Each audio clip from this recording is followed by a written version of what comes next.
বন্ধুরা, আজ তোমাদেরকে ছোলার ডালের ডালপুরির রেসিপি নিয়ে এলাম।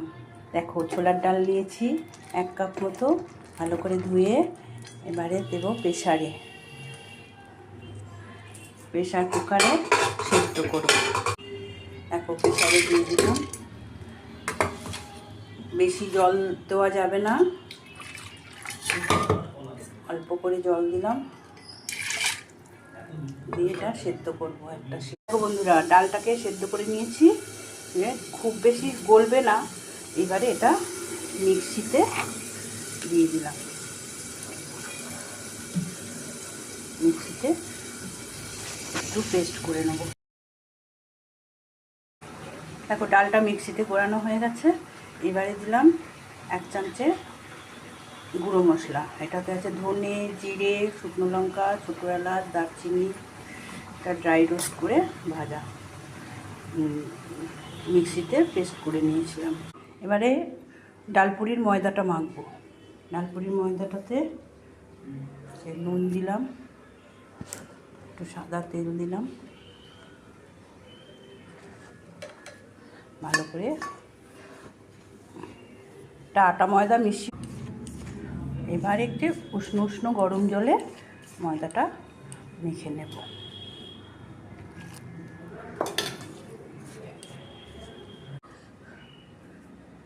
দেখো বন্ধুরা, ময়দাটা মাখা হয়ে গেছে। খুব বেশি শক্ত হবে না, খুব নরমও হবে না। এবার এটাকে লিচিগুলোকে, দেখো বন্ধুরা, দুবার হয়ে যাবে। দেখো বন্ধুরা, আমি লিচিগুলোকে বানিয়ে নিলাম।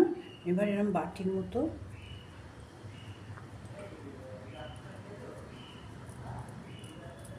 এবার এই পুরটা, এই ডালপুরির পুরটা যে বানিয়ে রেখেছি তাতে দেখো বন্ধুরা, আমি সবগুলো পুর ভরে নিলাম। এবারে বেলছি।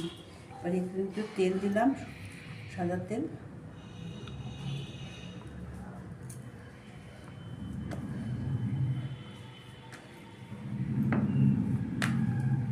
এবার ডালপুরিগুলোকে ভাজবো। দেখো, চাটু বসিয়ে দিয়েছি। এবার চাটুতে একটু তেল দিলাম,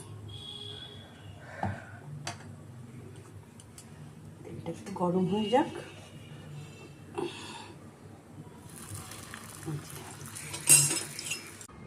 আমার ডালপুরিগুলো সব ভাজা হয়ে গেল। দেখো, আমার রেসিপিটা যদি তোমাদের ভালো লাগে, একটু লাইক, কমেন্ট, শেয়ার করে দিও। এখন এইটুকু, আবার পরের কোনো রেসিপি নিয়ে আসবো। সবাই ভালো থেকো, সুস্থ।